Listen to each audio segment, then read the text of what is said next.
Assalamualaikum warahmatullahi wabarakatuh. Selamat pagi, salam sejahtera. Terima kasih teman-teman media yang hadir hari ini.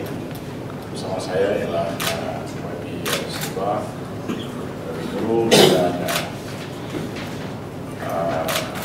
mereka yang terlibat secara langsung dalam gerakan March to Freedom yang telah pun kita tubuhkan untuk tujuan yang semua ketahui untuk pembebasan UNOR. Baik, saya pagi ini bukan saja mewakili teman-teman dalam pimpinan parti dan anggota-anggota parti, tetapi juga concern kita kalangan ahli parlimen. Jadi saya berdiri sebagai ketua WIP dan juga mewakili teman-teman dalam Pakatan Rakyat yang pada dalam parlimen. So, saya akan terus membaca statement dan lepas itu kita akan buka untuk Tuan Nuha.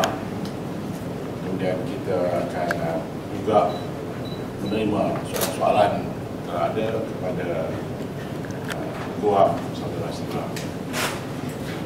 Baik, telah 110 hari Datuk Seri Anwar Ibrahim dipenjarakan atas fitnah jahat yang dilontarkan ke atas beliau. Amnesty International telah mengisytiharkan bahawa beliau merupakan seorang tahanan politik sejak 17 Februari 2015, iaitu kira-kira 7 hari selepas beliau didapati bersalah dalam sebuah fitnah yang didalangi oleh musuh-musuh politik beliau. Walaupun semangat juang beliau tidak pernah luntur, selama berapa lama beliau di dalam penjara, dapat diperhatikan penurunan berat badan beliau secara mendadak. Kebimbangan kami meningkat apabila diberitahu yang keadaan kesihatan beliau semakin menurun dalam masa beberapa bulan yang lepas.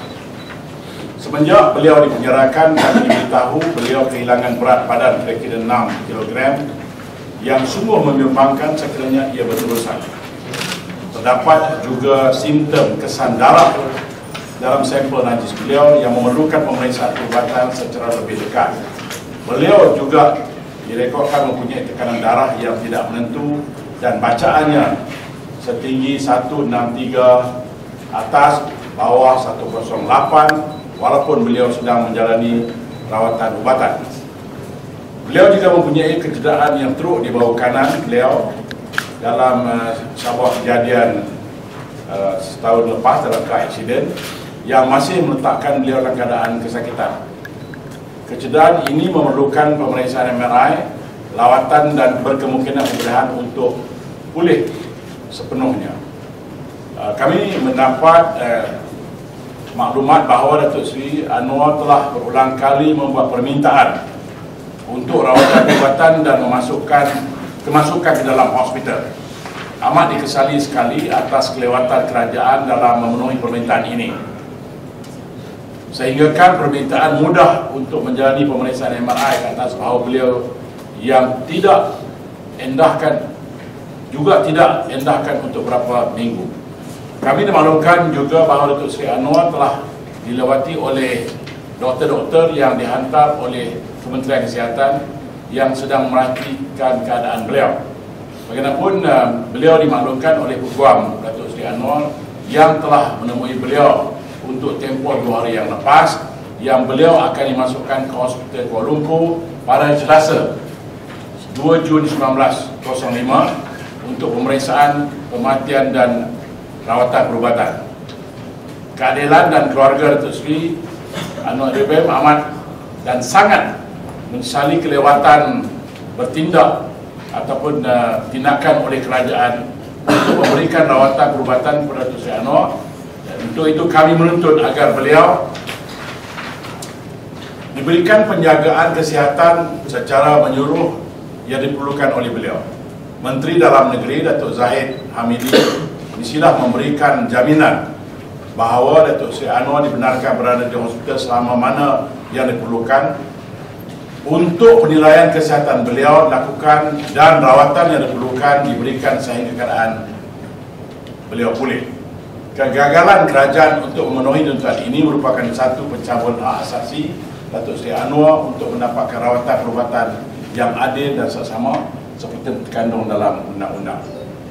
Keadilan akan terus mendapatkan maklumat terkini berkenaan kesihatan beliau daripada keluarga Datuk Seri Anwar dan juga barisan peguam beliau yang mesti diberikan akses sepenuhnya kepada beliau sepanjang tempoh beliau berada di hospital. Itu ialah keadaan yang berlaku sekarang dan keadaan amat kritikal. Walaupun kita telah pun mendapat maklumat bahawa pihak penjara akan membenarkan Datuk Seri untuk membuat rawatan, tapi yet to be seen. Kita tunggu dan lihat. Ini adalah maklumat yang diterima daripada penjara, tetapi seperti yang kita maklum bahawa Datuk Seri mengalami kesakitan dan keadaan kan saya rasa dah almost 2 weeks lebih dari itu. So sebenarnya kita mendapat maklumat tentang Datuk Seri, keadaan kesihatan Datuk Seri ini agak lama. Cuma kita dimaklumkan bahawa tindakan-tindakan sedang diambil. Isunya ialah tindakan sedang diambil. Jadi sedang ni maknanya 2 hari ke 3 hari ke.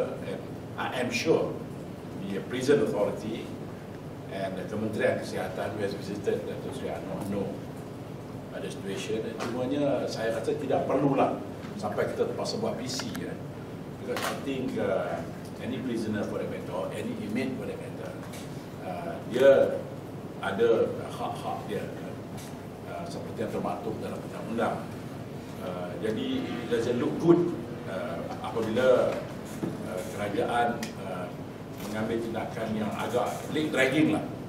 Jadi sampai ianya menjadi isu begini. So persepsi di luar, khususnya rakyat jelata menganggap bahawa what is wrong with the authority. You know, doesn't matter whether dia opposition leader or not. Pada moment kita ada seorang pesakit, seorang yang dipenjarakan memerlukan rawatan, I think kerajaan harus bertindak serta-merta tanpa menunggu kita terpaksa buat tindakan-tindakan begini. Jadi I think it's very bad and very sad to say dan tindakan ini amat terlalu lambat dan ini menjadikan tanda tanya kepada kita semua. Is there something wrong ataupun what is going on dalam penjara ataupun di Kementerian Dalam Negeri. So there's big question mark apabila semua orang pihak penjara tahu Datuk Seri tak sihat, doktor yang telah melawat dia juga tahu dia tidak sihat. Why will it take so long? Apa masalah ini?